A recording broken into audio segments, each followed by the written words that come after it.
నల్లగొండ జిల్లా వ్యాప్తంగా బీఆర్ఎస్ నేతల అక్రమ అరెస్టులు కొనసాగుతున్నాయి.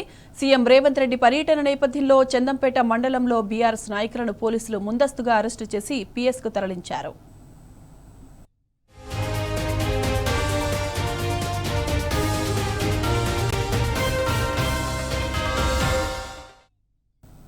ఇక ఇదే అంశానికి సంబంధించిన పూర్తి డీటెయిల్స్ మా ప్రతినిధి రాము లైవ్ లో అందిస్తారు. రాము, చెప్పండి, నల్లగొండ జిల్లాలో బీఆర్ఎస్ నేతల అక్రమ అరెస్టులు ఎందుకు సాగుతున్నాయంటారు? అప్డేట్స్ ఏంటి రాము?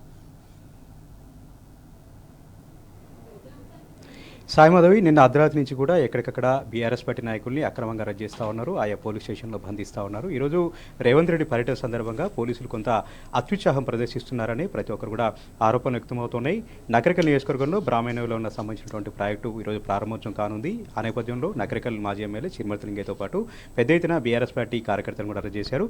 నల్గొండ జిల్లా కేంద్రంలో మెడికల్ కాలేజీ ప్రారంభోత్సవం, ఇతర అభివృద్ధి కార్యక్రమాలతో సభ ఈరోజు ఉంది. ఈ నేపథ్యంలోనే నల్గొండ మాజీ శాసనసభ్యులు కంచల భూపారెడ్డిని అయితే నిన్న అర్ధరాత్రి నుంచి కూడా దాదాపు 20 మంది పోలీసులు ఇంటి చుట్టూ కూడా పహారాగాస్తూ ఆయనను బయటకు లేకుండా అవజరి చేస్తూ ఉన్నారు. మండల పార్టీ సంబంధించినటువంటి కార్యకర్తలను ఎక్కడికక్కడ కూడా అరెస్ట్ చేయడం జరిగింది. మిర్యాలగూడలో కూడా నల్లమోతు భాస్కరరావు గారిని ఎక్కడికక్కడ కూడా అవజరి చేయడం జరిగింది. ఈ అరెస్టుల పట్ల బీఆర్ఎస్ పార్టీ నాయకులు అయితే ఆగ్రహం వ్యక్తం చేస్తూ ఉన్నారు. సీఎం జిల్లాల పర్యటనకు వచ్చిన ప్రతిసారి ఇది పరిపాటిగా మారింది. పోలీసులు అత్యుత్సాహం ప్రదర్శిస్తూ ఉన్నారు. ఈవెన్ మంత్రులు తిరుగుతున్నటువంటి క్రమంలో కూడా బీఆర్ఎస్ పార్టీ కార్యకర్తలను అరెస్ట్ చేయడం పెద్ద ఫ్యాషన్గా అయిపోయింది. ఇక్కడ బీఆర్ఎస్ పార్టీ కార్యకర్తలను వేధిస్తూ ఉన్నారు, ఎక్కడికక్కడ వాళ్ళని ఇబ్బంది పెడుతూ ఉన్నారని కూడా కార్యకర్తలు నాయకులు ఆగ్రహం వ్యక్తం చేస్తూ ఉన్నారు. పోలీస్ రాజ్యం నడుస్తూ ఉంది, ప్రజాస్వామ్యాన్ని కూని చేస్తూ ఉన్నారు. గత వారం రోజులుగా రాష్ట్రంలో పోలీసుల పహారా నడమ ఎక్కడికక్కడ బీఆర్ఎస్ పార్టీ ముఖ్యమైనటువంటి నాయకులు కూడా వేధింపులకు గురి చేస్తూ ఉన్నారు. మనం 2 రోజుల క్రితం చూసాం, హరీష్ రావును కూడా హింసంగా ప్రవర్తించారు, రాంగ్ హ్యాండ్లింగ్ చేశారు. కవిత గారిని కూడా రాంగ్ హ్యాండ్లింగ్ చేశారు. అదేవిధంగా కేటీఆర్ని కూడా అరెస్ట్ చేసేందుకు కుట్ర పన్నుతూ ఉన్నారు. ఎక్కడికక్కడ బీఆర్ఎస్ పార్టీ నాయకుల ఇళ్లను రౌండప్ చేసి ఎక్కడికక్కడ హౌస్ అరెస్ట్ చేస్తూ ఒక బీభత్సం సృష్టిస్తూ ఉన్నారని కూడా ప్రతి ఒక్కరు ఆరోపణ చేస్తూ ఉన్నారు. ఈ నేపథ్యంలో హౌస్ అరెస్ట్ అయినటువంటి కంచల భూపారెడ్డి గారు మనతో ఉన్నారు. సార్, ఎందుకు అరెస్ట్ చేశారు సార్? మీరు ఏమైనా అడ్డుకుంటారని పిలుపునిచ్చారా? నల్గొండ అభివృద్ధికి సంబంధించి మీరు ముఖ్యమంత్రిని కలిసే ఆలోచన ఏమైనా ఉందా? ఎందుకు పోలీసులు నిర్బంధం చేశారు? మండలాల్లో, నగరకల్లో, మిర్యాలగూడ ఎందుకు అరెస్టులు చేస్తూ ఉన్నారు? నల్గొండ జిల్లాకు ముఖ్యమంత్రి రేవంత్ రెడ్డి గారు వస్తున్న సందర్భంలో మరి నల్గొండలో మాకు కావాల్సినటువంటి అభివృద్ధికి కావాల్సినటువంటి వాటిపైన రిప్రజెంటేషన్స్ ఇవ్వాలనే ఆలోచనతో కలవాలనుకొని అటు ఎస్పీ గారు కానీ, కలెక్టర్ గారు కానీ, ఇన్ఛార్జ్ మంత్రి ఫోన్లు చేయడం, పదే పదే చేసినా వాళ్ళు స్పందించకపోవడంతో మరి అదేవిధంగా ముఖ్యమంత్రి గారు జిల్లాకు వచ్చినప్పుడు ప్రతిపక్ష పార్టీలను, అదేవిధంగా మాజీ ఎమ్మెల్యేలని, తర్వాత అన్ని పార్టీల వాళ్ళను కూడా ఆహ్వానించి ప్రారంభం చేసుకుంటే దానికి సంతోషంగా ఉంటుంది. కానీ ఎక్కడికెక్కడ అందరిని అరెస్ట్ చేసి, పైచికానందం చూసి, ఎక్కడెక్కడ టార్చర్ చేసి, అరెస్టులు చేసి నువ్వు ఓపెనింగ్ చేసుకుంటే ఏముంటుందో ఒకసారి ఆలోచన చేసుకోవాలి. ప్రజలందరూ కూడా విరుచుకపడుతున్నటువంటి సందర్భం. ఇందిరమ రాజ్యం అంటున్నారు సార్. ఇందిరమ రాజ్యం అంటే ఎట్లా ఉండేనా సార్? అప్పుడు ఇందిరమ రాజ్యం, ఇప్పుడు ఈ జరిగినటువంటి రాజ్యం కూడా ఎట్లా బేరేజ్ వేసుకుంటున్నారు? ఇందిరమ రాజ్యం అంటే తెలియదా? ఎమర్జెన్సీ రాజ్యం. ఇందిరమ రాజ్యం అంటే ఎమర్జెన్సీ రాజ్యం. ఇందిరమ రాజ్యం అంటే తెలంగాణ ఇవ్వడానికి ఇష్టపడని రాజ్యం. ఇందిరమ రాజ్యం, సోనియా గాంధీ రాజ్యం అంటే సోనియమ్మ తల్లి రాజ్యం, అంటే తెలంగాణ కావాలనేది ఇష్టం లేనటువంటి రాజ్యం. వాళ్ళకి ఇష్టం లేకుండా వచ్చిన తెలంగాణ రాష్ట్రాన్ని ఎట్లా నిర్వీర్యం చేయాలి, మళ్ళీ ఆంధ్ర పాలకుల చేతుల్లో ఎట్లా పెట్టాలనే ఆలోచనతో మరి కాంగ్రెస్ నాయకులు, కాంగ్రెస్ నాయకత్వం ఉంది. నేను సూటిగా ఈ వేదిక ద్వారా ప్రశ్నిస్తూ ఉన్నాను, ముఖ్యమంత్రి గారికే ప్రశ్నిస్తూ ఉన్నాను. బాపనెల్లావుల రిజర్వాయరు ప్రారంభానికి వస్తున్నాం.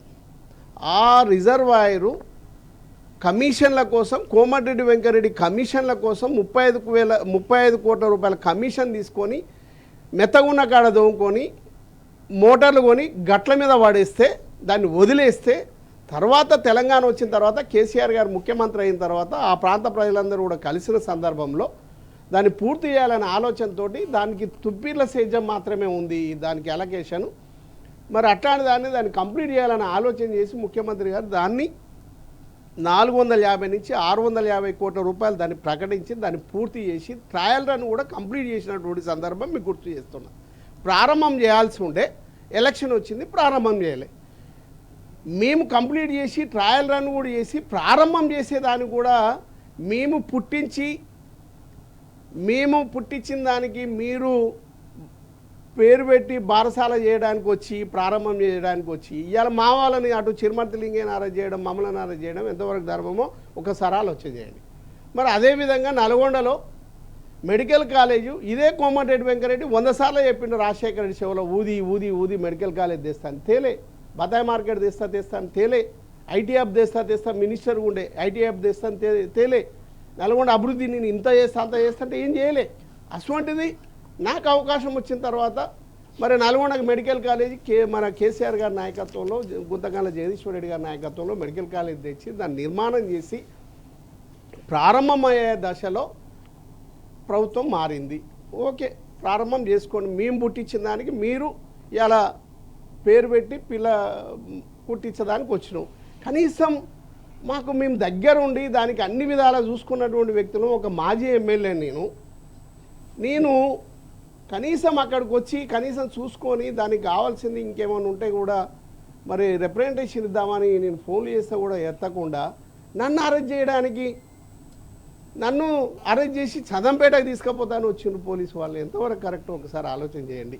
అదేవిధంగా యాదాద్రి పవర్ ప్లాంటు ఎప్పుడు కాంగ్రెస్ పార్టీ 50 ఏళ్ళు ఏలినాడు కానీ ఇంకొక పార్టీ ఏలినాడు కానీ ఎప్పుడు కూడా నల్గొండ జిల్లా కానీ ఈ పరిసర ప్రాంతాలకే ఎప్పుడు కూడా కరెంటు విషయం లేదు. ఎప్పుడు కూడా మరి ఖమ్మమో లేకపోతే ఇంకో ఏరియాలో కట్టేది. అట్లాంటిది కేసీఆర్ గారు ఆలోచన చేసి రేపు ఏదన్నా విషమ పరిస్థితులు వచ్చినప్పుడు ఈ ప్రాంతంలో కరెంటు సమస్య రావద్దని ఆలోచన చేసి యాదాద్రి పవర్ ప్లాంట్ని 30,000 కోట్ల రూపాయలతోటి బిహెచ్ఎల్ గవర్నమెంట్ సంస్థతోటి మరి 4,000 మెగావాట్ల కరెంటును ఉత్పత్తి చేయడం కోసం ప్రారంభం చేసి మరి అక్కడ నలబోత్ భాస్కర్ రావు గారు ఎమ్మెల్యే గారు ఉన్నప్పుడు దాని శ్రమపడి ఎక్కడ కూడా చిన్న ఇబ్బందులు లేకుండా దాన్ని కంప్లీట్ చేసి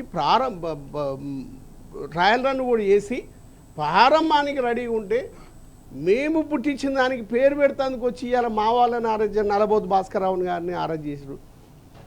ఇవాళ దేనికి వస్తున్నట్టు నల్గొండకు రేవంత్ రెడ్డి ఆయన చేసిన పనులుగా కాంగ్రెస్ పార్టీ కోమటిరెడ్డి వెంకరెడ్డి చేసిన పనులు ప్రారంభం చేస్తానికి వచ్చిందా?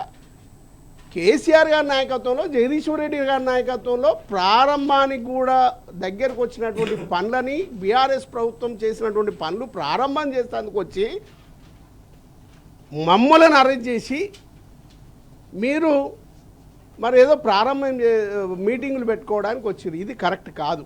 మేము కోరుకునేది ఏంటంటే బాపనేల రిజర్వాయర్ ఏదైతుందో దానికి పూర్తిగా నీళ్లు రావాలంటే ఇప్పుడు ఉన్నటువంటి పరిస్థితుల్లో 1000 క్యూసెక్ల నీళ్ళు కూడా పానగాల రిజర్వాయర్కి వస్తలేవు. అట్లాంటిది కాల్వ వెడల్పు చేసి లైనింగ్ కూడా ఏర్పాటు చేసి 4,000 క్యూసెక్ల నీళ్ళు వస్తా చేస్తే ఆ బాపనేల రిజర్వాయర్ కానీ ఈ నల్గొండ ప్రాంతంలో ఉన్నటువంటి చెర్లు కుంటలు కానీ అన్నిటి కూడా తాగడానికి నీళ్లు కానీ అన్నిటి కూడా ఇబ్బందులు లేకుండా పోతే దానికోసం 1,500 కోట్ల రూపాయలు ప్రకటించమని అడుగుదామని పోదామనుకున్నాం. మరి అదేవిధంగా మెడికల్ కాలేజ్ ఏదైతే నిర్మాణం చేసినామో నల్గొండ సూపర్ స్పెషాలిటీ హాస్పిటల్ కూడా, ఎందుకంటే 5 ఏళ్ళు అయిపోయింది, ఇప్పుడు 6వ సంవత్సరం కాబట్టి నల్గొండ మల్టీ స్పెషాలిటీ సూపర్ మన హాస్పిటల్ని నిర్మాణం చేయాల్సినటువంటి అవసరం ఉంది. దానికోసం గతంలో కేసీఆర్ గారు కొన్ని అనౌన్స్ చేసిండు, ఇంకా 250 కోట్లు అనౌన్స్ చేయాలని అడుగుతందుకు పోదాం అనుకున్నాం.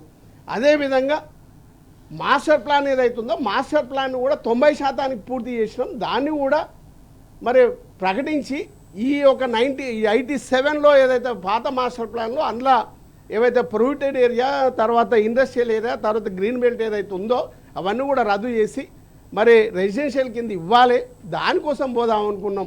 ఇవి అడగడానికి రేవంత్ రెడ్డి ముఖ్యమంత్రి గారికి కలిసి రిప్రజెంటేషన్ ఇద్దామంటే మమ్మల్ని అరెస్ట్ చేసి ఇంట్లో కూర్చోబెట్టింది. ఇది కరెక్టు పద్ధతులు కాదు. ఈ అరెస్ట్లతోటి లేకపోతే ఇంకో దాంతో ఏం ఆపలేరు. మళ్ళీ కేసీఆర్ ప్రభుత్వం వస్తుంది, కేసీఆర్నే కోరుకుంటున్నారు ప్రజలు. 1 ఇయర్లోనే మీ దరిద్రం పోవాలని కోరుకుంటున్నారు ఈ యొక్క తెలంగాణ ప్రజలు. ఈ విధంగా ఎక్కడికక్కడ కూడా బీఆర్ఎస్ పార్టీ నాయకుల్ని అరెస్టు చేస్తూ ఉన్నారు. వెంటనే బేషరతుగా విడుదల చేయాలి. దీంతోపాటు నల్గొండ పట్టణానికి 1000 కోట్లు మంజూరు చేయాలి. బ్రాహ్మణుల ఎస్ఎల్పీకి సంబంధించి లైనింగ్ సంబంధించిన నిధులు మంజూరు చేయాలి. లేదంటే ఒట్టి చేతులతో రేవంత్ రెడ్డి వెళ్ళడానికి లేదని కూడా భూపాల్ రెడ్డి డిమాండ్ చేస్తూ ఉన్నారు. అరెస్ట్ చేసినటువంటి ప్రతి ఒక్క బీఆర్ఎస్ పార్టీ కార్యకర్తని విడుదల చేయాలని కూడా అనే సందర్భంగా డిమాండ్ చేస్తూ ఉన్నారు. ఓటు